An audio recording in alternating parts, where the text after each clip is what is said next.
Bien. Bonjour tout le monde. Mon nom c'est Dajan Atiasogasu. Heureux de faire la connaissance de ceux que je ne connais pas. Heureux de retrouver ceux que je connais déjà. D'accord. Donc aujourd'hui, je voulais juste vous présenter rapidement, vous faire une introduction rapide sur un framework que moi j'aime beaucoup qui s'appelle Flutter, qui vous permet basiquement de développer des applications mobiles, web et desktop en utilisant principalement le langage qui est Dart. D'accord. Donc, Dart, c'est un langage qui vient de Google. C'est Google qui a introduit ce langage il y a un peu longtemps, je pense en 2005. Et c'était supposé être un langage qui devait tourner principalement, qui devait remplacer JavaScript. Chose faisant, Dart a eu son bout de chemin, son bout d'échec aussi. Et un peu plus tard, comme vous savez, on a eu le mobile qui est arrivé. Je pense à la même époque, même un peu avant. Et il fallait développer des applications natives pour Android, aussi pour iOS. Donc, ça faisait qu'il fallait faire un double travail. Et puis ensuite, on a eu des frameworks intéressants comme PhoneGap, Ionic, qu'on a aujourd'hui, React Native. Et aujourd'hui, on a Flutter qui s'est rajouté à ça il y a environ 3-4 ans maintenant. Donc, aujourd'hui, c'est pour vous parler vraiment de Flutter et pour vous expliquer pourquoi moi, j'aime bien Flutter. J'ai pour habitude de développer mon mobile natif. Je n'ai jamais été sur des solutions cross-platform avant. J'étais principalement sur Android et Flutter m'a assez convaincu. Donc, j'ai switché, je suis passé sur Flutter. Donc, je suis aujourd'hui en train de développer des applications avec Flutter et je ne regrette vraiment pas d'être parti essayer Flutter. Donc, je vous présente ça aujourd'hui dans le but où ça pourrait intéresser certains qui pourraient peut-être avoir peur du développement mobile parce que c'est beaucoup de concepts aussi de s'y essayer parce que Flutter vous simplifie énormément la tâche et vous apporte beaucoup de choses intéressantes. En même temps que Flutter apporte beaucoup de choses intéressantes, il y a des concepts aussi qui sont des concepts clés qu'il faut réussir à comprendre parce que ces concepts sont des concepts qui sont très importants. Si vous ne les comprenez pas, vous n'écrivez pas vraiment d'application Flutter. Vous ne comprendrez pas vraiment comment ça marche. Vous allez juste suivre des tutoriels qui vont vous permettre de construire des vues, de faire des choses, mais vous ne saurez pas exactement comment ça marche. Donc, la présentation aujourd'hui va se concentrer sur quelques-uns de ces éléments-là pour qu'ensemble, on puisse essayer de comprendre au mieux comment tous ces environnements-là fonctionnent. Alors, donc Flutter, basiquement, je ne sais pas s'il y a beaucoup de monde qui ont déjà développé des jeux ici, qui a déjà essayé de développer des jeux. Si je peux entendre oui, oui, oui, oui, on va essayer de compter le nombre de oui pour voir combien de personnes ont déjà essayé de faire ça.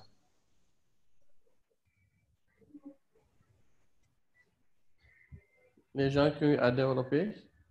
Des jeux, quelqu'un qui a essayé de faire un jeu, même si ce n'est pas un jeu qu'il a sorti, quelqu'un qui a développé un jeu, ou bien qui a essayé de faire une application avec des frameworks comme la SDL, la SFML, les frameworks graphiques, quoi, OpenGL et tout ça.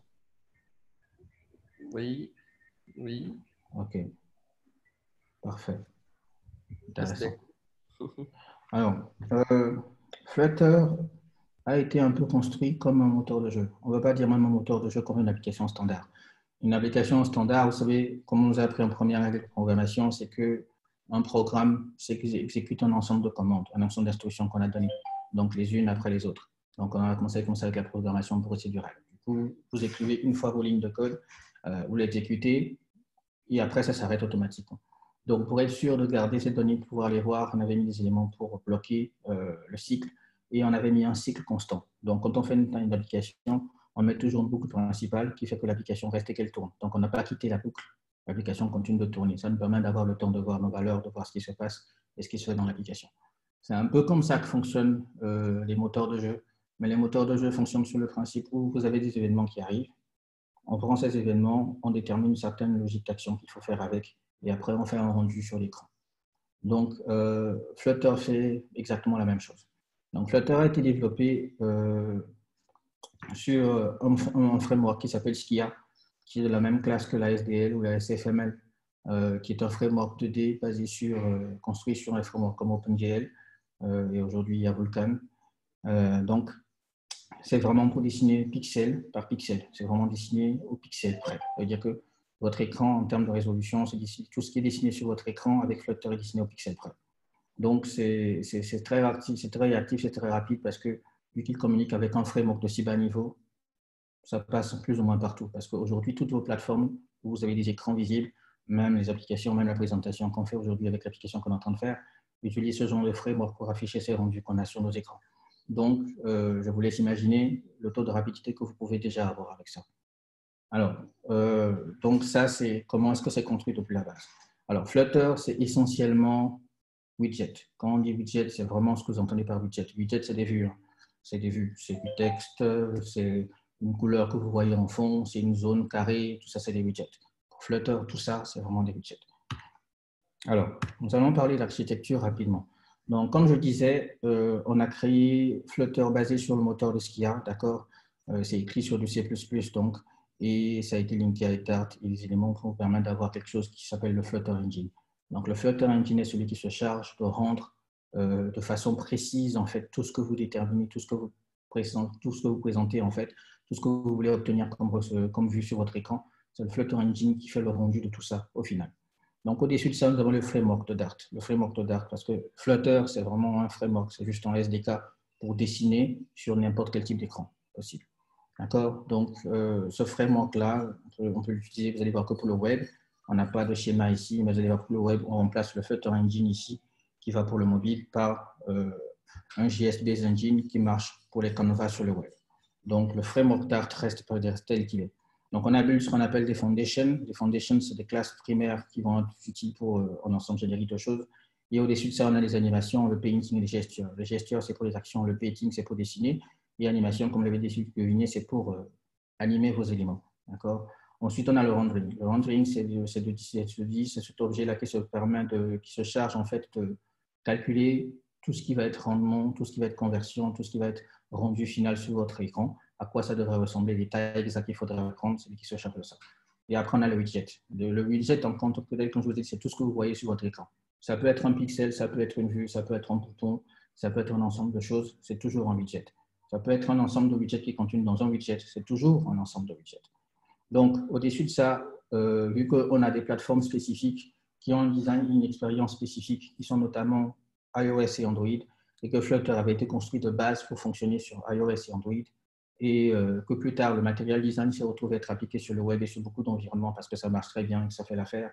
Il y a eu des composants qui ont été développés principalement pour Android et aussi pour Cupertino pour iOS. Donc, en termes de présentation, c'est surtout dans la présentation que ces éléments sont faits pour avoir la meilleure expérience possible sur iOS qui ne soit pas loin de l'expérience que les utilisateurs iOS ont d'habitude ou l'expérience aussi pour les gens sur Android. Donc, dans un exemple simple, la liste view, quand vous faites un refresh par exemple, il y a une façon dont l'animation est faite en fait, sur les listes view de iOS qui est différente de la liste view de Android. Et ça, ce sont des spécifications qui sont rajoutées au-dessus d'un widget qui s'appelle aussi list view, qui fait plus ou moins la même chose, mais qui, dans l'animation, en fait, diffère légèrement un tout petit peu. Donc, voilà. Alors, je signale que s'il y a des questions au fur et à mesure, n'hésitez pas à poser vos questions au fur et à mesure, comme ça, on pourra avancer, discuter, échanger par rapport à ça. Alors, je disais que Flutter, c'est effectivement des widgets. Donc, je répète encore une fois, c'est vraiment que des widgets. Donc, on va prendre un exemple ici. Quand on vous dit que vous avez ce qu'on appelle un widget tree c'est aussi un widget. Ça veut dire que ici, par exemple, vous allez voir sur ce schéma-ci, vous avez le widget 1, d'accord, qui est composé d'un widget 2 et d'un widget 3. Donc, le widget 3, ça peut être du texte, le widget 2, ça peut être une image, et le widget 1, ça peut être juste comme un masque qu'on appelle un container ou bien un layout, qui va vous permettre, en fait, de rassembler ces deux-là, de pouvoir les déplacer ensemble, les disposer d'une certaine façon. On verra plus d'exemples un peu plus en détail. Donc, que ce soit un widget tree ou un widget, le but, c'est d'avoir un seul widget. Quand vous prenez, par exemple, un bouton, c'est si vous voulez un rectangle avec du texte dessus. En fonction du type de bouton qu'on veut faire, si on veut avoir une image, par exemple, sur la gauche, ce sera notre widget qu'on va mettre image. On va mettre le texte, on va mettre le bouton, on va mettre le fond rectangulaire, en rouge peut-être, et on va construire un widget à partir de ça. Donc, ça, c'est un widget tree parce qu'il y a 3 éléments dedans, mais cet élément final qu'on a construit, c'est un widget également. Voilà. Alors, pour utiliser Flutter, un des concepts les plus importants qu'il faut comprendre, c'est ce qu'on appelle l'estate. L'estate, traduit littéralement en français, ça s'appelle statut. Donc ici, quand on vous parle de statut, on vous parle de statut de, on va dire, vos variables. Ça veut dire quoi? Ça veut dire que vos variables, quand vous les déclarez, quand vous déclarez une variable, vous l'initialisez avec une valeur. Cette valeur peut changer au cours du temps. La différence, et chaque fois que ces valeurs changent, il y a des actions, des choses qui sont faites. Peut-être qu'il faut mettre à jour l'écran, peut-être qu'il faut calculer un indice particulier, et après on décide de faire quelque chose avec ça.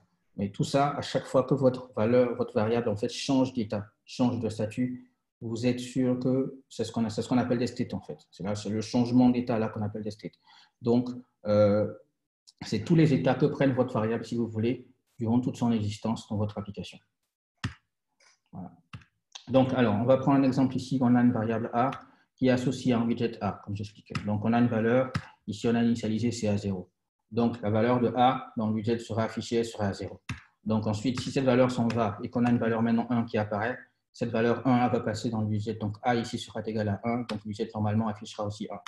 Ensuite, ainsi de suite, on aura 2.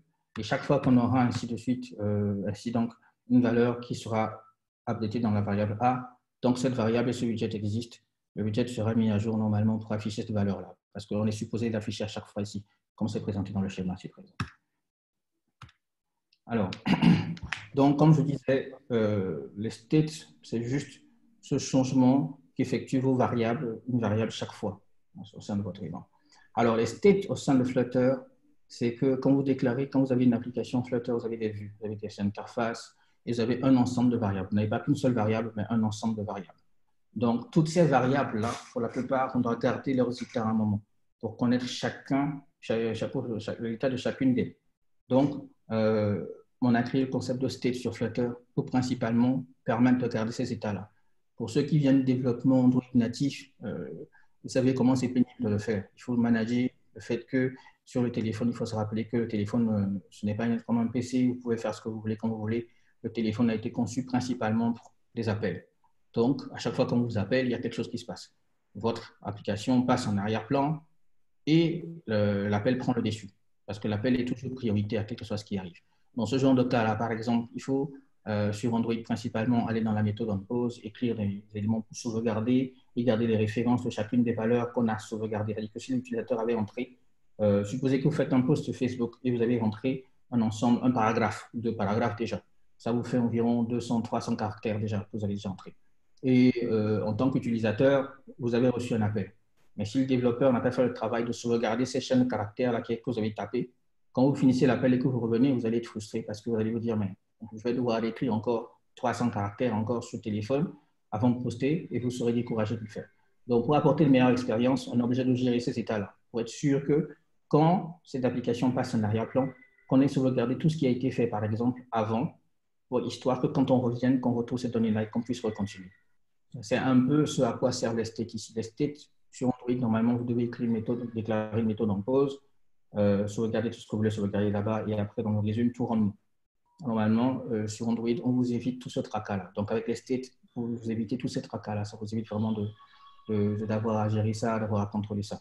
Il y a des cas spécifiques, vous devez faire vous-même un effort, mais de façon générale, vous n'êtes pas en train de manager ces états-là. Quand une variable est donnée, même quand vous recevez un appel et quand vous revenez dessus, cette variable-là, elle est conservée par défaut pour vous. Donc, c'est un temps de réduction, c'est un temps de travail qui est vraiment réduit pour vous. Donc, retenez que pour Flutter précisément, c'est la gestion des states, c'est de sauvegarder en fait tous les états de toutes vos variables dans un widget à un moment précis.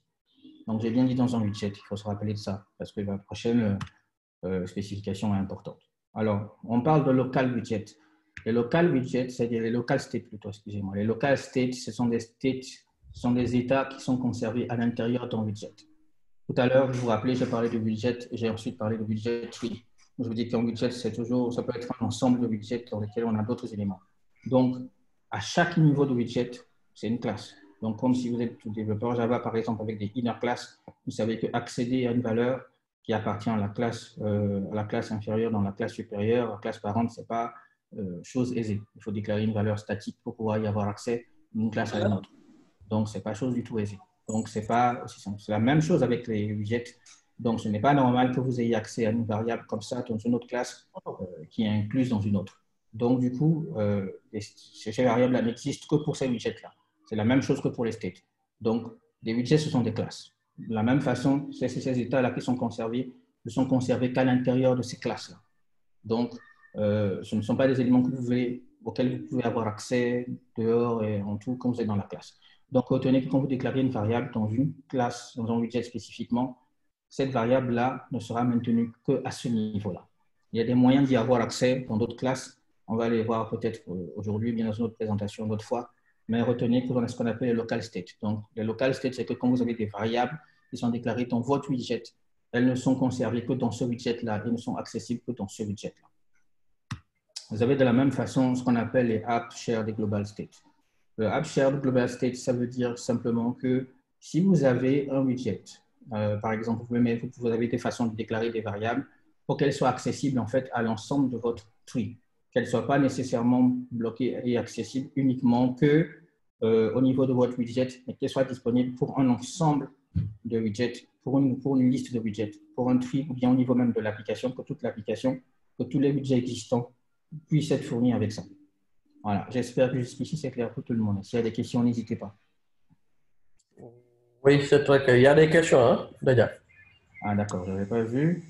Il y a une question de Mustapha qui nous dit as-tu déjà testé React Native?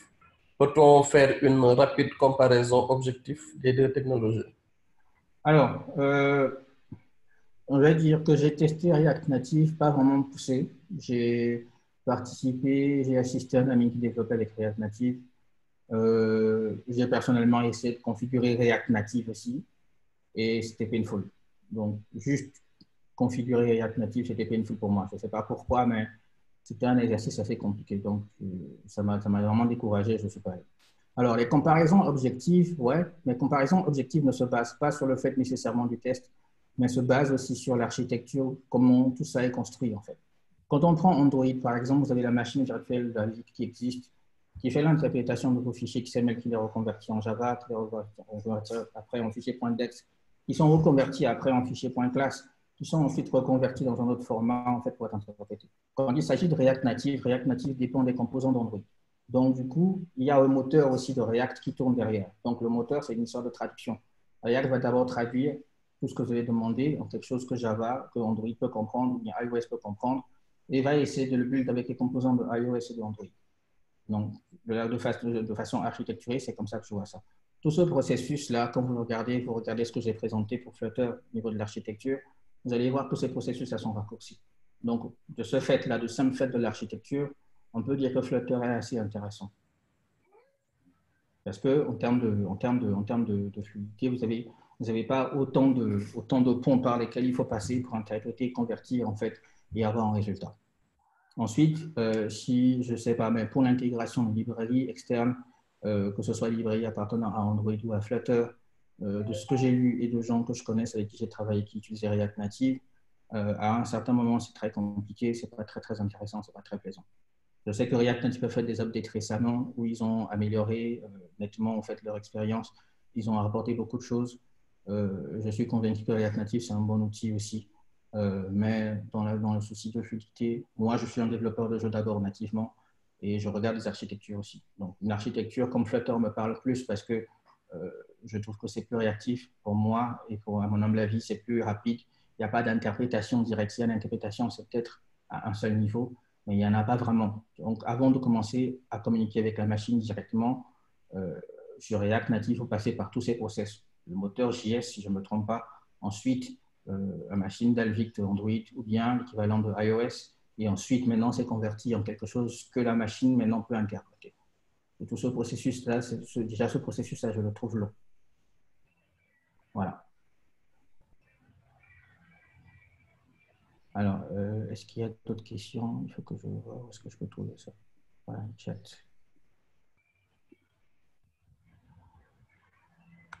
Excusez-moi, je ne vois pas ma souris.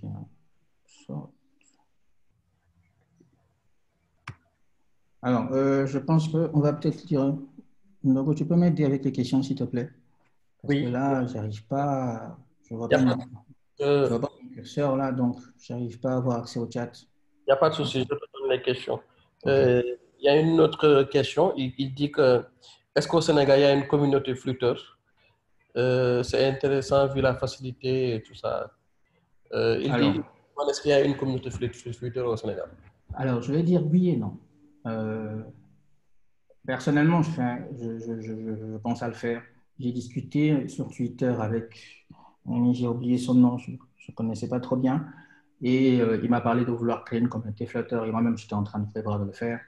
Je suis en train de préparer aussi des vidéos YouTube sur Flutter que je vais commencer à partager bientôt, histoire d'émuler et de créer cette communauté ici. Mais par contre, je sais qu'il y a des rencontres de développeurs qui discutent de Flutter. On avait fait une présentation, par exemple, au GDG l'année dernière pour parler de Flutter.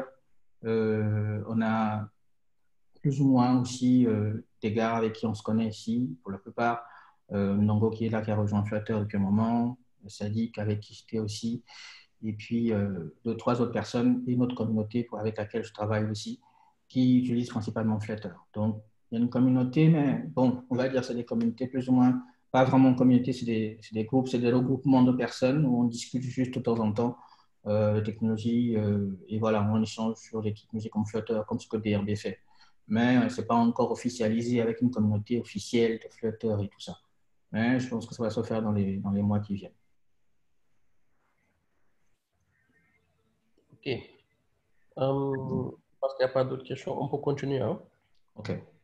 Alors, donc, le second concept, comme vous avez compris ce que c'est les states, c'est de comprendre comment fonctionnent les stateless et les stateful widgets. Alors, les widgets sont composés de deux éléments, les stateless et les stateful. Aussi bien que si on définit de façon drastique ce que ça veut dire, stateless c'est sans état, stateful c'est avec état. D'accord?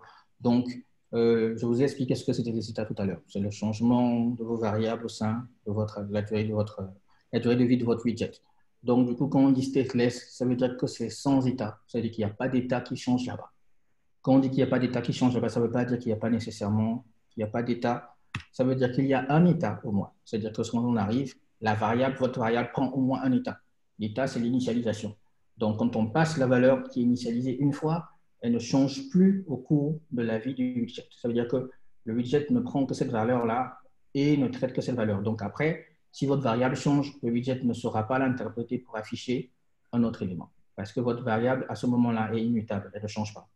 Par contre, quand on est sur des stateful widgets, là-bas, vous avez le concept de state qui conserve en fait tous ces éléments de variables. On va voir les classes, comment elles sont structurées tout à l'heure. Vous allez comprendre pourquoi c'est fait comme ça. Et il conserve l'état de vos variables. Ça veut dire que vos éléments, à partir de ce moment-là, eux, peuvent être dénaturés à n'importe quel moment. Et quand ils sont dénaturés, les vues peuvent se remettre à jour pour afficher la nouvelle valeur de votre variable à n'importe quel moment. Voilà. J'espère que c'est clair. Hein. S'il y a des questions. Pas encore. On peut continuer. Okay, parfait. Donc, on va essayer de créer quelque chose avec ça. Donc, ici, je vais ouvrir la console. Je vais créer un projet Android.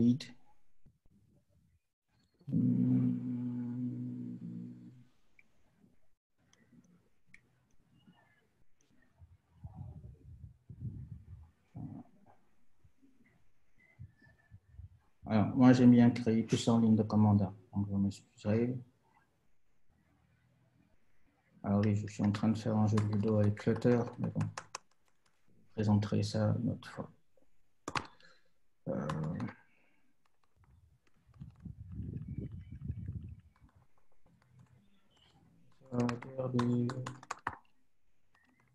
On va lancer.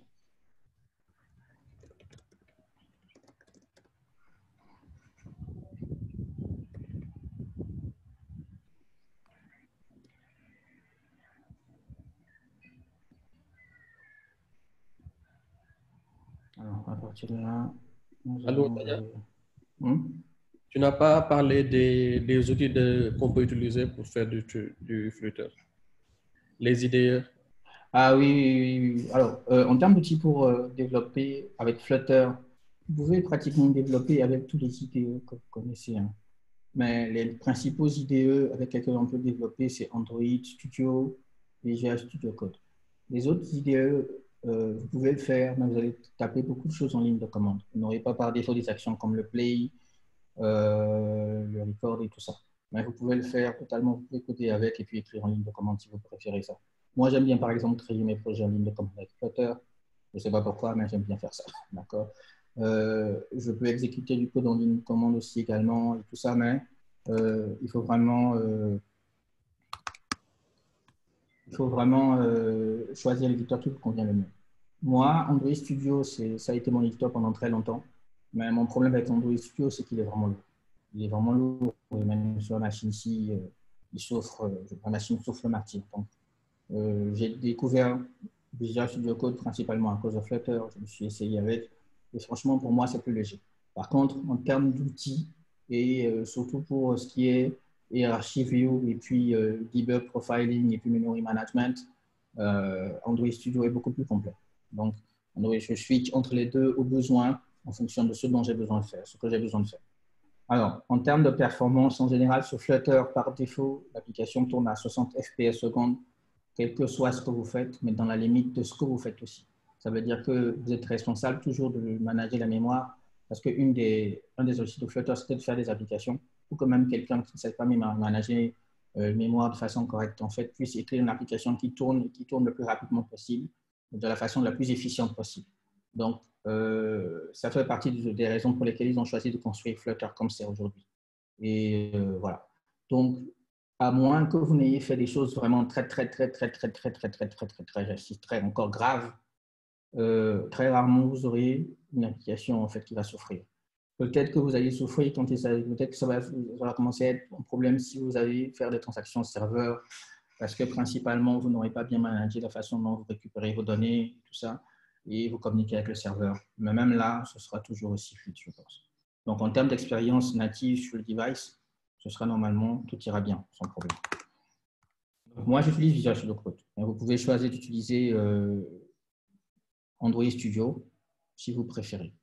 Et moi, je vous conseille, je vous recommande vivement Visual Studio Code, quoi.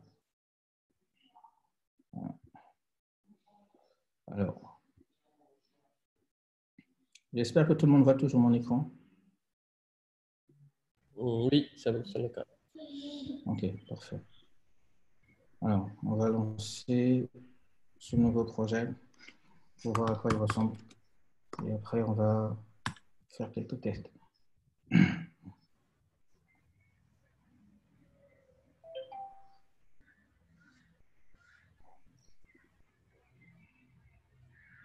Alors, pendant qu'il est en train de builder, un autre avantage des stateless widgets et des stateful, c'est que les stateless widgets, si vous avez vu, il y a des composants qui n'ont pas besoin d'être rafraîchis tout le temps. Donc, quand vous êtes en stateful, comme je dis, votre écran peut être rafraîchi de façon constante. Mais si vous êtes en stateless, il n'est dessiné qu'une seule fois. Il n'y a pas de façon de redessiner encore des éléments, de réafficher certaines choses. Donc, c'est intéressant d'avoir des zones qui sont mises à jour et d'autres qui ne le sont pas. En ce sens où certaines zones restent figées. Par exemple, si vous avez un bouton qui a un titre, un intitulé, par exemple login ou autre, quel que soit ce qui arrive, la valeur du login ou du bouton ne changera pas peut-être. Donc, il n'y a pas de raison de le mettre à jour, il n'y a pas de raison comment dire, en fait, de gérer un state dessus. Donc, quand vous cliquez sur le bouton, il vous fait un flux. En fait, en widget, vous créez un stateless widget, vous créez un stateful.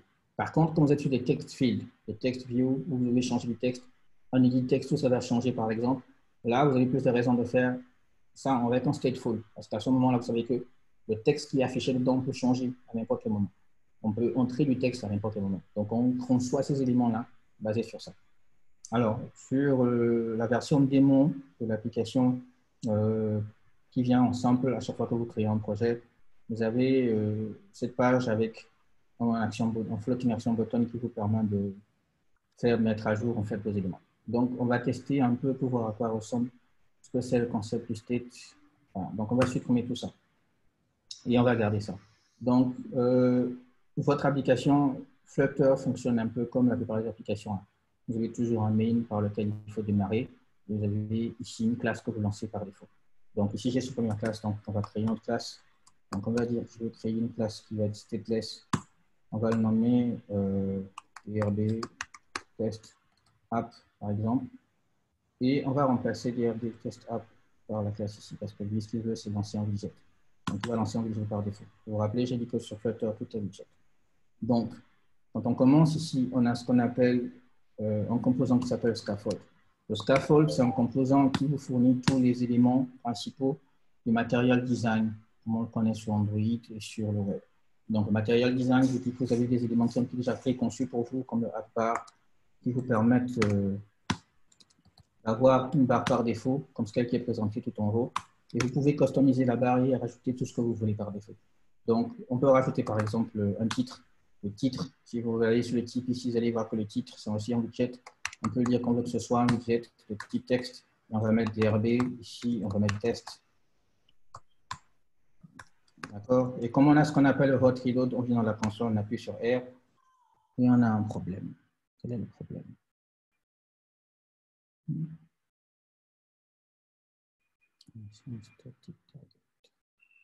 Ouais, effectivement, c'est ça. Alors, il faut d'abord le contenir dans ce qu'on appelle le matériel app. Voilà. Le scaffold.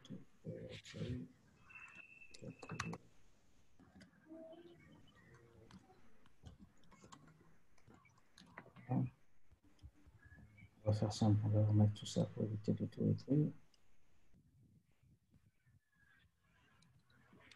Voilà. Donc, je vais changer le nom ici. TRD.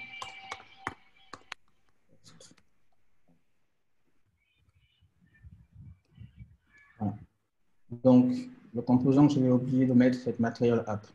Donc, le matériel app vient avec certaines règles qui vous appliquent les règles de matériel design par défaut. Donc, vous pouvez appliquer un thème, vous pouvez appliquer plus ou moins ce que vous voulez. Alors, ce composant est important dans le sens où c'est lui qui va vous permettre de dessiner le reste de vos composants. Tout ceci, même lui aussi, il y a un budget, vous allez voir que c'est un stateful budget également. Donc, voilà. Donc, ici, on va changer le titre et on va mettre RD, test, on va refresh, et on a les éléments. Donc, ce qu'on va faire, c'est qu'on va retirer cette classe plutôt. Je vais retirer cette classe-là. Voilà. Et on va créer une classe ici. On va nommer la classe home. Donc, je vais utiliser les raccourcis.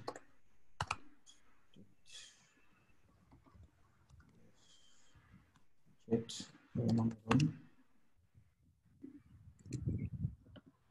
je vais venir remplacer home ici. Voilà. Ici, je vais mettre un scaffold. Alors, comme je vous disais, quand c'est une variable dans un stateless, étant donné que son état ne change pas, cette valeur-là doit être final. Donc, on va déclarer une valeur final ici qu'on va nommer title. D'accord? Qu'on va initialiser principalement dans le constructeur. Voilà. Et à partir de là, on va retourner dans la barre. On va déclarer la barre ici. On va dire qu'on veut un titre pour ça. On va mettre texte. Et ici, on va mettre DRB. Ici, DRD. Voilà. Refresh. Ce qu'on a. Ah.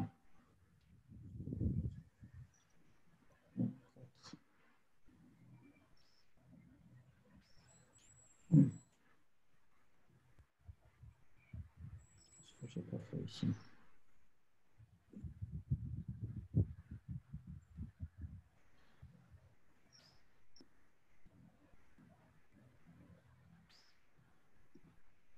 Bon, je vais mettre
alors,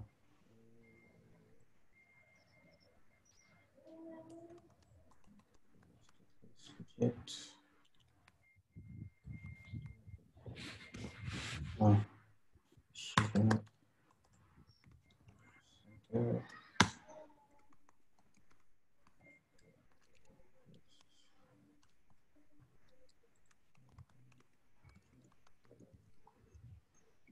Ok.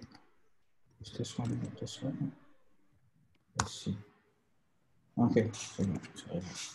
Alors, tout le monde voit toujours mon écran. Hein? Vous voyez toujours mon écran, j'espère. Oui, oui, oui. Alors, ok. Alors, ici, vous avez remarqué que je fais ça comme ça exprès pour montrer. Vous avez vu que tout l'écran est devenu noir. Il n'y a absolument rien ici. D'accord? J'ai créé juste un conteneur. Le conteneur, c'est un layout. Pour ceux qui font Android, c'est comme les relative layouts et linear layout. C'est un élément qui vous permet de disposer ou bien d'orner votre élément ou votre widget d'une certaine façon.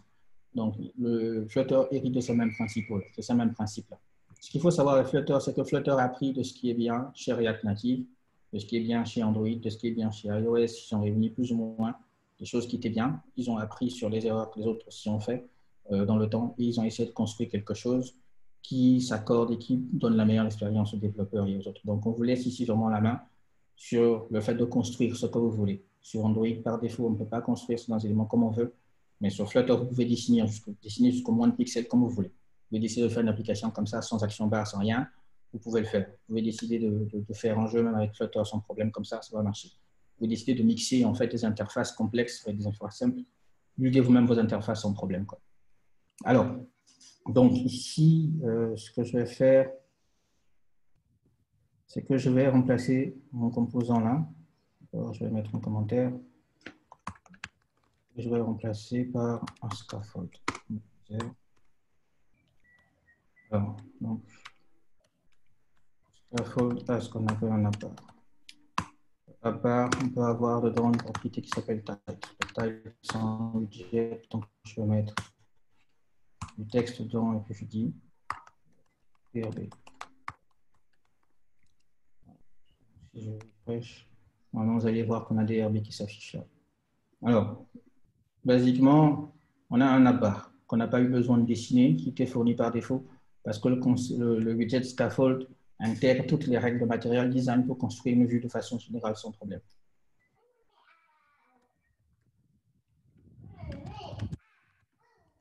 L'action barre, comme il est présenté sur iOS, sur Android, ce sera l'action barre comme il est présenté aussi sur Android. Voilà. Donc, ton intervenir, j'espère que tout le monde m'entend. Donc, de la même façon, on a aussi... non, ça c'est dans le rapport. De la même façon, on a aussi un composant qui s'appelle body. D'accord, le body, c'est cette zone blanche là qui reste. Donc, on peut mettre par exemple un conteneur dedans pour que vous puissiez voir à quoi ça ressemble. Quelle zone il va couvrir. On va mettre colors et on va mettre black. Vous allez voir qu'il a pris toute la page. Donc, à partir de là, on peut se dire par exemple que je veux, chaque composant, chaque widget peut intégrer, pour ceux pour qui c'est possible, peuvent intégrer en fait un fiche. Donc, Flutter utilise beaucoup le système de composition. Donc, c'est comme si vous avez des Lego que vous imbriquez les uns sur les autres. Donc, pour construire un élément, il faut imbriquer un élément sur un autre, un élément sur un autre. Donc, par exemple, ici, on va essayer de construire un bouton. Donc, je vais essayer de réduire la taille de mon conteneur. Ici, je vais le mettre à 300. D'accord? Je vais mettre une hauteur ici, je vais lui donner 200. On va refresh. Il a pris cette zone-là. Maintenant, ce que je veux du bouton, c'est que je me dis que normalement, un bouton devrait avoir du texte. Donc, je vais lui dire que je veux pouvoir avoir un fils ici qui va prendre du texte. Et le texte, ça va être cliqué sur moi.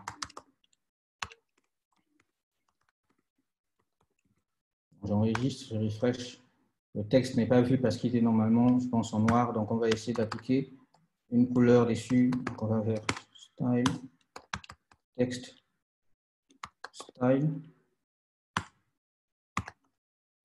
Choisir la couleur ici, on va dire qu'on va avoir une couleur blanche.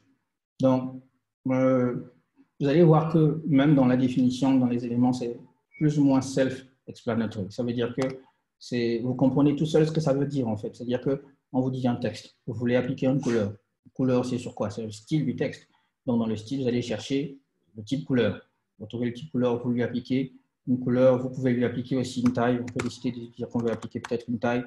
Mettre une taille ici, on peut lui donner 20.0 par exemple pixels et on refresh, il a changé. Maintenant, notre texte il n'est pas centré dans notre conteneur, donc on veut pouvoir le centrer. On a un composant pour le faire. On va créer center, on va écrire sur center et notre widget, on va rafraîchir, il est au centre. Maintenant, on va essayer de réduire la taille de notre bouton parce qu'il est un peu trop grand. Donc, on va dire qu'on va garder ça à 50. Voilà. Voilà. Trop petit. Voilà. Alors, maintenant qu'on a un bouton, normalement, il faut pouvoir cliquer sur un bouton et récupérer les événements sur un bouton. Donc, ici, sur Flutter, on a un composant qui s'appelle le gesture détecteur. Le gesture détecteur détecte tous les types de gestes que vous pouvez faire sur un device. Donc, tous les gestes possibles sur un device, il détecte.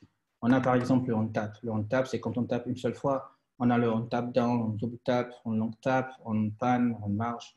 Et on a plusieurs actions différentes. Donc, nous, ce qui nous intéresse ici, c'est un clic. Donc, on va faire, on appelle ça le on tap.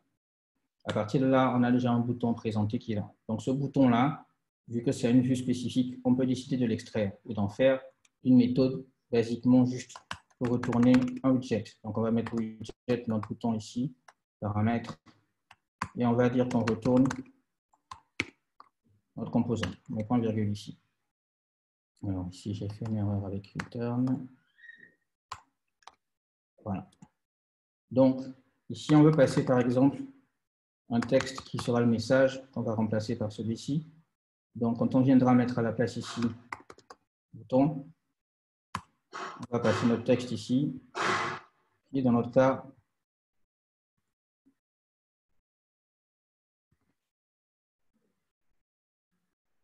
cliquez sur moi. On va mettre un texte.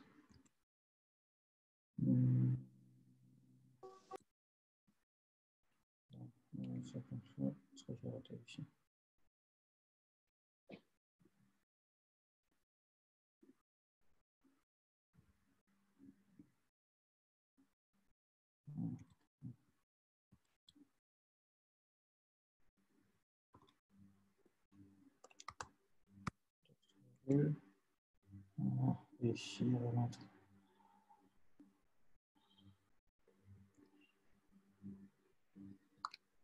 Voilà. Cliquez sur moi. On va voir qu'il ne s'est rien passé, rien n'a changé. Ça veut dire qu'aujourd'hui, on a notre bouton. Donc, on veut rajouter un floating action button. Donc, le floating action button, le concept material design, il est en général ici. Donc, on a un composant dans le scaffold qui nous permet de le faire. Il sait où le disposer pour nous. Donc, on va dire qu'on veut placer plutôt le bouton là-bas. Donc, on va mettre le bouton, on va faire plutôt cliquer là-bas. On va mettre ici cliquer. Et on l'a fait switcher tout en bas. Ça veut dire que celui-ci, on peut décider de le retirer et de garder que ça. Et de mettre juste un container. Voilà. Donc, quand on fait ça, vous allez voir, on a maintenant un bouton ici sur lequel on peut cliquer. D'accord? Ensuite, sur notre vue ici, ce qu'on veut faire, c'est qu'on veut mettre un texte sur lequel on peut voir ce genre de choses, des variables, des valeurs, quelque chose avec lequel on peut communiquer. Donc, on va mettre un texte basiquement ici, et on va mettre value is. Et comme on veut avoir une valeur, cette variable qu'on va utiliser, on va déclarer d'abord la variable ici. Voilà. On va faire ici string 0. Et il faut la définir final. Pourquoi? Parce qu'on est dans un stateless widget. Non, ça c'est int plutôt. On va mettre ici. Voilà. Donc, avec Dart, il faut utiliser $, le nom de la variable, pour l'afficher dans un box. Donc, notre test n'est pas centré, donc on va essayer de le centrer pour que ce soit plus visible. On va augmenter la taille aussi du texte. On va mettre style. Text. Style. Size. On va mettre un 0 ici. Un refresh et le texte est centré. Alors, là, vous avez vu, on a conçu nous-mêmes notre vue. Ça peut sembler être fou de vouloir faire ça, mais c'est pour vous montrer en fait les possibilités que vous avez, ce que vous pouvez faire. Vous êtes vraiment libre de construire ce que vous voulez sur Flutter. Vraiment totalement libre. Le bouton, vous pouvez le créer. Si le bouton que j'ai par défaut ne me plaît pas, je peux créer un bouton custom. Si je veux, je peux l'appliquer une valeur transform. Je peux l'appliquer un autre principe de rotate. On va faire par exemple, je vais mettre ici par exemple un widget. Si je ne me trompe pas, le nom du widget, c'est transform par exemple. Voilà. Et on va chercher une propriété qui s'appelle rotate. C'est la bonne. Transforme. Je ne me rappelle pas de la méthode. On va pas traîner dessus. Je vais vous montrer ça un peu plus tard. Voilà. Donc, ici, on a une valeur. Vous allez voir qu'il est affiché 0, qui est la valeur qu'on a présentée ici. Par contre, si on veut faire incrémenter 0, basiquement, il faut venir ici et puis faire value plus 1,. Can't use values because it's final. Vous allez voir qu'on a mis ici quoi? On ne peut pas utiliser cette valeur parce qu'elle est finale. Donc, comme elle est finale, on ne peut pas la remettre à jour. Pourquoi? Parce que dans un stateless widget, on ne travaille qu'avec la valeur finale. Ça veut dire qu'on les initialise une fois et on ne peut pas changer leur état. Donc, pour changer l'état, il faut passer à un autre. On peut convertir ça en stateful. Et quand vous allez convertir en stateful, vous allez voir qu'ici, on a créé une classe, d'accord, qui est au-dessus de tout. Et vous avez ici cette classe-là qui extend le state de votre classe tout en haut. Ça veut dire qu'ici, on gère tout ce qui est state pour vous. Et ça, c'est votre final, c'est votre widget final. Donc, à chaque fois ici, il crée le state, il enregistre. Mais ce state est conservé dans une autre classe. Donc, quand votre vue est mise à jour, c'est cette classe-là qui est appelée avec ce qu'il y avait comme vue à cet instant précis et qui est mise à jour. Mais ici, rien n'a encore changé. Ça veut dire que toutes les propriétés que vous avez là restent et ne changent pas dans le temps. Donc, basiquement, quand on fait ça et qu'on passe en stateful, on va refresh. Quand on va venir ici, effectivement, on met à jour, on clique, il ne se passe rien. Il ne se passe rien, pourquoi? Parce qu'il faut dire ensuite à la vue de se mettre à jour. Et pour dire à la vue de se mettre à jour, il faut rajouter set state. Donc, si on fait set state et on refresh, vous allez voir qu'ici, la valeur a changé, elle est passée à 10. Quand on va cliquer là, on va passer à 11, à 12, à 13, à 14, à 15. Donc, à chaque fois qu'on met une valeur à jour, il faut pouvoir dire aussi à la vue, mets-toi à jour. Et quand la vue se met à jour, elle prend toutes les positions où il faut mettre à jour une certaine valeur et les met à jour automatiquement. On peut aussi soit décider de mettre à jour que certaines zones comment on appelle ça, du widget, plutôt que de mettre toutes les zones à jour. Dans notre cas, par exemple, la seule zone qu'on met à jour, c'est la zone du texte. Donc, tout ce qui est autour, le container qui est là, le centrage du texte n'est pas remis à jour. La seule chose qui est remise à jour, c'est la partie où il y a la valeur. Donc, la value is, c'est cette partie-là seulement qui est mise à jour à chaque fois. Donc, voilà. Il y a plein de choses à dire sur Flutter, plein de choses à démontrer ici. Vous avez vu que ça, on l'a fait très rapidement. On va prendre dans une autre séance le temps de prendre une vue et puis de la construire de temps en temps ensemble pour que vous puissiez voir ce que ça peut faire. Votre temps de développement avec Flutter est vraiment réduit, pratiquement de 2. Si vous comprenez bien comment ça marche, c'est vraiment réduit pratiquement de 2. Vous faites des applications magnifiques qui sont fluides et même des fois même plus fluides que les applications natives et qui ont une très bonne expérience. L'expérience, ici, vous pouvez la modifier, la ranger comme vous voulez et vous avez toujours un résultat aussi bon. Voilà. Donc, je ne sais pas s'il y a des questions jusqu'ici. Oui, il y a une question. Il dit, bon, peux-tu nous parler du lien entre Flutter et Firebase? Alors, Flutter, on ne veut pas dire que Flutter, c'est juste un framework pour dessiner sur les écrans. Hein. Donc, on ne peut pas dire qu'il y a un lien direct avec Firebase ou autre. Mais par contre, Dart vient avec un gestionnaire de package qui s'appelle Pub et qui est quand même excellent aussi, que je trouve très bien, qui lui vous permet d'intégrer des librairies et des éléments qui vous permettent de travailler, de faire des choses, de vous connecter à certains services ou d'autres, notamment Firebase. Donc, Flutter est très, très bien intégré avec Firebase. Donc, il y a plein de plugins qui existent aujourd'hui qui vous permettent de faire beaucoup de choses sur Firebase. Vous pouvez faire l'authentification, vous pouvez travailler sur le Firebase Real-Time Database ou bien le Firestore de Firebase. Vous pouvez travailler avec le messaging, analytics, AdMob, Dynamic Links. Presque tous les services de Firebase, sinon carrément tous les services de Firebase sont déjà très bien intégrés sur Flutter. Donc, vous pouvez travailler avec eux sans problème. D'autres questions? Ok. Il y a une autre question qui demande que... Oui, merci. Il y a une autre question qui demandait, excuse-moi, je donne la question. Est-ce qu'on a la possibilité d'avoir du CI/CD avec Flutter? Oui. Vous avez la possibilité d'avoir du CI/CD avec Flutter. Hein. Vous pouvez le faire par défaut, Flutter. Il y a un outil qui s'appelle CodeMagic. CodeMagic fait très bien ça. C'est très facile d'intégration. avec CodeMagic. Vous pouvez le faire aussi avec tous les services que vous connaissez en GitLab. Vous pouvez utiliser GitLab. Moi, j'utilise par exemple GitLab actuellement pour faire du CI/CD dans l'entreprise où je travaille.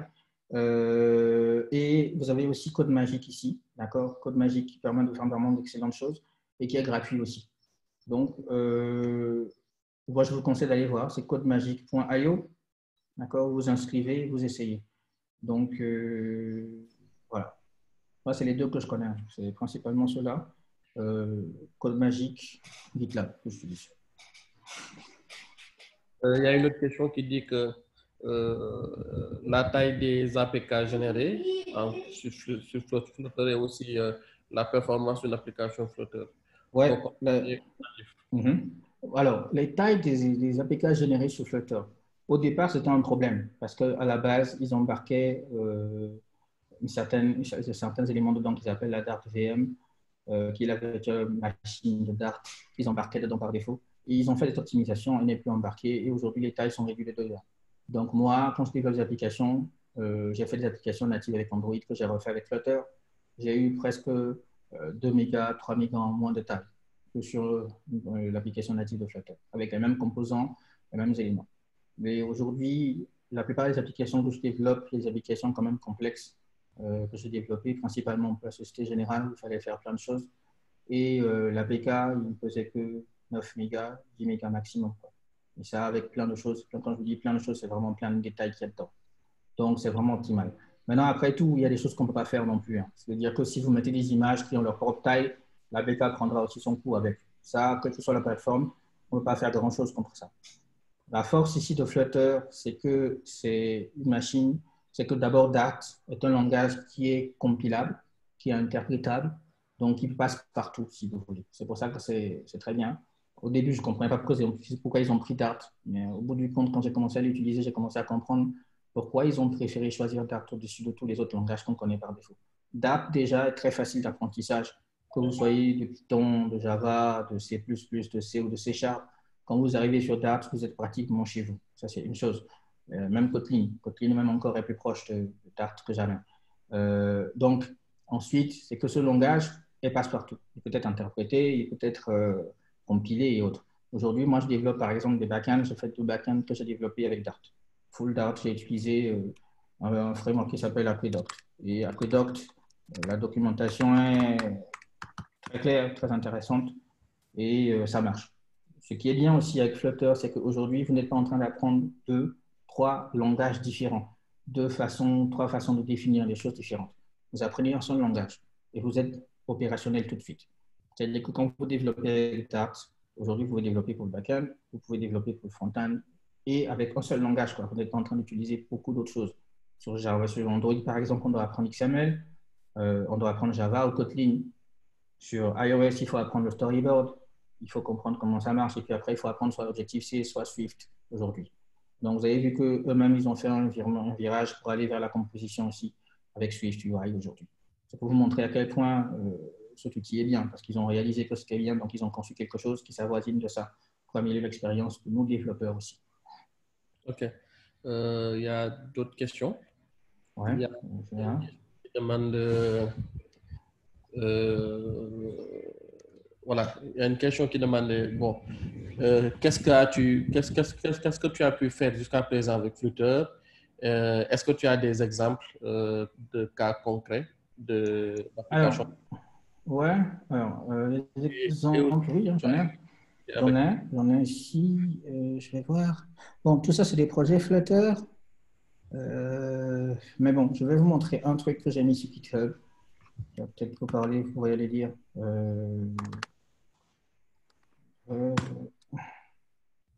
Et sur mon repository Git. Et voilà, on a fait une application pour une société, pour une ONG qui s'appelle Accra. On leur a fait une application web et mobile. D'accord. Voilà. Donc, l'application mobile est disponible en ligne depuis décembre 2009-2019. C'est du full Flutter. C'est écrit en full Flutter. Donc, le backend ici a été écrit par Stéphane Do, Angular principalement, et puis voilà. Et ici, vous allez avoir la version mobile qui tourne sur Android et puis iOS. Donc, Principalement, tout est là. Vous avez une interaction avec Firebase, une base de données Firebase. Justement, vous allez pouvoir voir comment ça marche. Et des gestions de services et un ensemble de choses qu'on a implémentées. Donc, ça, c'est un exemple d'application. Je ne sais pas si je peux l'avancer ici parce que là, leur service, on n'est pas sûr qu'il soit actif encore. Parce qu'on a fait pour l'ONG et après la mise en place pour le gouvernement, donc après, ce n'est pas utilisé. J'ai fait d'autres applications pour la Société Générale. La plupart des applications, je ne peux pas vous les montrer maintenant parce que c'est sous NDA, ce n'est pas encore public. Mais on a fait une application pour York Management, le wallet de la Société Générale. J'ai fait 2 applications pour eux qui vont bientôt sortir. Ils sont en train de faire leurs tests depuis l'année dernière, donc ce n'est pas encore fini. La seule application que je vais vous montrer qui est en production aujourd'hui, qui est disponible en ligne, qu'on peut réutiliser, faire ce qu'on veut, c'est cette application-là. Donc, c'est vraiment celle-là. Accra Mobile, mobile app. Je suis en train de faire une application actuellement avec la Société Générale encore. Ce n'est pas encore public, donc je ne peux pas vous montrer. Mais en temps et en heure, je vous montrerai à quoi ça ressemble. Mais voilà, ce que je prévois de faire là, c'est avec les vidéos que je suis en train de faire, c'est de faire 2 applications. Une application from scratch avec le concept de base et puis un autre jeu. Parce que vous savez, moi, j'aime les jeux. Donc voilà, je ne me gêne pas pour en développer sur une plateforme quand c'est possible. Donc je vais faire un jeu sur Flutter aussi, que je vais partager aussi en ligne. Comme ça, vous pourrez voir. Ce sera peut-être le sujet aussi d'une autre présentation. On pourra un peu aller plus loin. La présentation aujourd'hui, comme c'est une introduction, l'idée, c'est de vous présenter les concepts de base que quand on entre dans les choses un peu plus complexes, que vous ne soyez pas perdu, que tout le monde s'y retrouve plus ou moins. Voilà. Ok, merci. Et aussi, as-tu des difficultés par rapport à ça? Par rapport à l'utilisation de Flutter? Oui, par rapport à l'utilisation de Flutter, ça plus à main. Alors, ouais, comme tout le monde, comme tout environnement, oui, il y a des difficultés aussi qui peuvent arriver. Hein. Mais les difficultés, comme d'habitude, la plupart des difficultés que j'ai rencontrées sont des difficultés qui sont dues de ma responsabilité, de ma faute, par exemple. Tout à l'heure, vous avez vu que j'ai lancé des choses et puis après, je ne me suis pas retrouvé parce que j'avais fait des bêtises que je n'avais pas remarquées. Donc, j'ai dû corriger, revenir, recorriger encore, que ça marche. Il y a des choses là qui arrivent comme ça. Mais les principales difficultés, c'est quand il y a une nouvelle mise à jour qui est faite, ou bien quand une mise à jour est faite. Aujourd'hui, Flutter, c'est encore jeune. Donc, à une époque, quand on faisait des builds et qu'on poussait, il y a toujours des marges d'erreur. Même sur Android et sur tous les environnements, ça arrive. Donc, on peut faire un update, une nouvelle version d'aujourd'hui de Flutter. Et après, sur cet update, il y a une erreur qu'on n'a pas détectée. Cette erreur peut être critique ou pas critique. Donc, c'est un problème en général. Quand l'erreur arrive, il faut régler ce problème rapidement. Parce qu'au bout du compte, la solution, le client ne regarde pas si vous avez eu un problème technique qui ne dépend pas de vous ou autre. Mais l'avantage aussi de Flutter, c'est ça, c'est que contrairement aux autres, c'est ouvert, c'est libre. Donc, vous pouvez vous-même aller corriger l'erreur dans le code source qui vous plaît. Vous avez vu que, par exemple, tout à l'heure, si on va, par exemple, sur l'éditeur là, je peux voir directement sur à quoi ressemble Material App. Et je regarde les propriétés ici. Je peux les changer ici, compiler, je peux les changer ici, je n'ai même pas besoin de compiler. Je reviens et puis je fais mon test directement sur mon interface, ça marche sans problème. Vous comprenez? C'est juste des classes. Ce n'est pas de l'interprétation qui est faite derrière. Ce n'est pas un build qui est créé derrière. C'est un ensemble de classes qui sont là, que je peux modifier si je veux, et puis faire mes corrections. Donc, la plupart du temps, ces problématiques-là sont résolues très rapidement parce que quelqu'un a trouvé comment le faire, et puis on sait ce qui s'est passé, on sait quoi faire, et on n'attend pas nécessairement qu'il y ait une mise à jour. On fait la correction, après on pousse, et après ça revient. Mais ce processus peut prendre du temps. Ça veut dire que ça peut prendre du temps. Donc, il faut d'abord résoudre le problème, attendre que ce soit mis à jour, et puis ensuite c'est bon. Donc ça, c'était principalement ces problématiques. Je les ai rencontrées principalement quand j'ai commencé en 2018 à développer avec Flutter. C'était en bêta à l'époque. Et depuis un an, depuis 2019, l'année dernière, je n'ai pas vraiment eu de problématique avec ça. Les seules problématiques que vous pouvez avoir, c'est qu'aujourd'hui, Dart, dans sa version, on peut parler de fichier PubSpec, on parlera dans une autre présentation. Dans sa version actuelle, elle est dans la version 2.8.1. Donc, dans la version 2.8.1, il y a un élément qui a changé de façon drastique. C'est la façon dont ils gèrent leur chaîne de caractères, c'est la classe, le nom et des éléments qui ont changé. Donc, si on dépend fortement de ce genre d'éléments-là dans la version qu'on utilisait avant, par exemple, quand j'ai développé Arca Web App, j'étais sur la version 2.5, par exemple. Et aujourd'hui, je veux faire une mise à jour, je vais passer sur la version 2.8. Il faut que je vienne changer ici pour qu'on prenne le package, que je télécharge la nouvelle version. que je m'informe par rapport aux choses qui ont été modifiées pour que ce soit équilibré en fait et géré. Mais tout ça, c'est très facile d'intégration et en général, vous n'avez pas de problème, quoi. Moi, franchement, jusqu'ici, je n'ai pas eu de vraies problématiques à part les bugs qui sont de ma propre personne, quoi. Ok. On va prendre deux dernières questions. Bon, je pense que l'une des questions, tu en as parlé, c'était juste l'intégration des API avec Flutter, les API avec Flutter. Je pense que tu en as un peu parlé avec Firebase aussi. Mais aussi, il y a une autre partie, il y a une autre question qui demande est-ce qu'il est possible de faire des applications modulaires avec Flutter? La Les applications modulaires, c'est-à-dire, est-ce qu'il peut être ici? Bon, il a demandé juste les applications modulaires avec Flutter. Je sais pas s'il... Je permets d'activer mon micro juste pour éclaircir un peu ce que je voulais dire. Daja, tu fais du Android depuis longtemps. Tu sais qu'il est possible de développer une application qui est composée d'autres applications. Les applications composites sont des modules. Si je veux faire la même chose avec Flutter, est-ce que c'est supporté ou pas encore? C'est supporté, c'est faisable. Vous pouvez faire des librairies, vous pouvez créer un module, des components si vous voulez, et puis voilà, pour les intégrer en fait. Vous pouvez faire même encore que vous pouvez utiliser dans la plupart de vos projets, et puis après créer d'autres modules qui sont indépendants et qui ne fonctionnent que pour un projet spécifique. C'est totalement faisable avec Flutter. Ok, merci. Et Flutter vient par défaut avec un système de test. Ça aussi, c'est ce qui est intéressant. Avec Android, au départ, ça n'avait pas été pensé comme ça. Android, comme sa conception première, avait été pensée pour répondre à la problématique qu'il y avait face à Apple, je pense. Et ensuite, on a fait des évolutions au fur et à mesure. Mais ce n'était pas pensé, par exemple, par défaut pour le test. Ce n'était pas pensé, par exemple, pour les fragments qui sont arrivés après. On a essayé de colmater un peu les choses au fur et à mesure pour avoir quelque chose de plus ou moins potable aujourd'hui. Mais c'est toujours aussi complexe parce que dans la façon d'apprendre, dans la façon d'intégrer, c'est très compliqué. Mais avec Flutter, c'est très facile. C'est une histoire de créer un dossier pratiquement, donner des règles au dossier. Vous avez quand même des commandes qui font ça pour vous, en fait. Sur Android Studio, c'est plus ou moins straightforward parce que vous avez des raccourcis qui vous disent si vous voulez faire un module carrément, une librairie carrément, bien un component carrément. Bon, avec VS Code, vous tapez des lignes de commande et puis après, c'est généré pour vous. Mais c'est un dossier avec des éléments et vous commencez à dicter quand vous voulez, quoi. Ok, bon, on va prendre la dernière question. Il y a Moustapha Assi qui nous disait qu'il y a quelques mois, tu nous parlais d'une série de vidéos pour Flutter et Unity. Donc, il demande si c'est toujours d'actualité, en fait.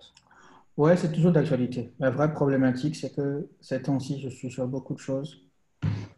Ça me tue vraiment beaucoup, mais je suis en train de faire. J'ai déjà fait deux vidéos sur Flutter. Je suis en train de recorriger encore parce que je me dis que ce n'est pas suffisamment bien. Tout ça, il faut bien arranger tout ça et puis faire. J'essaie de faire des vidéos aussi en français et en anglais pour ne pas faire tout le monde. Donc, mais j'aurai des vidéos d'ici mi-juin, d'ici fin juin plutôt. D'ici fin juin, j'aurai deux vidéos qui seront publiées en ligne. Donc, l'introduction qu'on a faite, là, le document que je vous ai présenté, c'est une des prémices une partie de cette vidéo-là. D'accord. Et la deuxième vidéo, c'est vraiment, on se retrouve en train de tester tous les types de widgets qui existent, la plupart, parce qu'il y en a 100, il y en a 450, je pense. Il y a 450 widgets différents. Pas tous les apprendre, mais on prend les widgets les plus importants et puis voilà, on dessine quelque chose d'intéressant avec. Donc, dans la deuxième vidéo, c'était principalement prendre certaines interfaces qui existaient et puis les repliquer. Donc, d'ici la fin du mois, hein, j'ai promis, il y a deux vidéos qui vont sortir. Actuellement, je ne peux pas faire de vidéos sur Unity parce que c'est faute de temps et je suis en train de faire aussi une certification pour ça. Donc, c'est compliqué de pallier entre boulot et ça en même temps. Donc, Unity, ça va attendre un peu plus longtemps. Mais Flutter, il y aura deux vidéos qui vont sortir d'ici la fin du mois déjà. Ok, Dadia, donc je pense qu'on est arrivé au terme de notre séance. Merci à vous. Ça a été riche. Et après, on va essayer de partager les liens de documentation pour commencer avec Flutter et autres. Donc, merci encore à Codego pour la première présentation aussi. Et merci pour les gens qui ont assisté à notre meetup d'aujourd'hui. Et aussi, on tenait à dire que s'il y a des personnes qui souhaitent faire des présentations, ils peuvent nous joindre sur Twitter, bien sûr sur Facebook, Dakar Ruby. Comme ça, ils peuvent nous contacter là-bas directement. Aussi, n'hésitez pas dans le groupe de TRB, je ne sais même plus si je suis dedans. à poser des questions si vous avez des questions. Des questions, n'hésitez pas. Posez des questions sur Flutter ou sur autre chose. Si moi je peux répondre, je répondrai. Taguez-moi maximum que je vois les notifications, s'il vous plaît. Comme ça, je pourrai répondre. Ok, merci encore une fois, Dadia, et merci à tout le monde.